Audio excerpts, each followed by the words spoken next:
Allergic rhinitis, কতজন তোমরা এই নামটা শুনেছো জানি না, কিন্তু সিস্টের মতো এটাও আজকাল ভীষণ কমন একটা ডিজিজ হয়ে দাঁড়িয়েছে। আমার জীবন তো নাজেহাল করে রেখেছে সেই কলেজ লাইফ থেকে।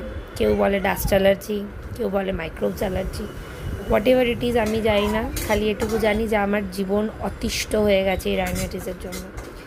যখনই ওয়েদার চেঞ্জ হয়, যখনই একটু ডাস্ট ওড়ে, যখনই পোলেন ছাড়ে, যাই হয়, এটা এমনভাবে আমার শরীরে ট্রিগার হয়ে যায় যে আমি আর দম নিতে পারি না। একবারে 10 থেকে 15টা হাঁচি, তার সাথে সারাটা দিন রানি নোজ, তার সাথে মাথার যন্ত্রণা, ফেটে যাওয়া, মাথা তুললেই 15 থেকে 20খানা হাঁচি, দম আটকে যায় ভাই, সিরিয়াসলি বমি আসে। অথচ এই ডিজিজটাকে লোকে কত ভাবে যে কোনো ব্যাপার না, অ্যালার্জি হয়েছে ওষুধ খাও। যাই হোক, তোমরা আমাকে একটু জানিও যে এই অ্যালার্জির যদি আর অন্য কোনো উপায় থাকে কমানোর, কারণ আমার কোনো আইডিয়া নেই। আমি অ্যান্টি অ্যালার্জি ওষুধ খেতে খেতে হাঁপিয়ে গেছি।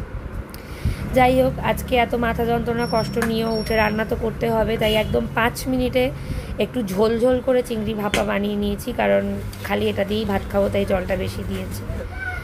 আর মেয়ের জন্য ওই যে সবজি দেখলে, ওই সবজি দিয়ে একটা ডাল দিয়ে স্যুপ মতো বানিয়ে দেবো।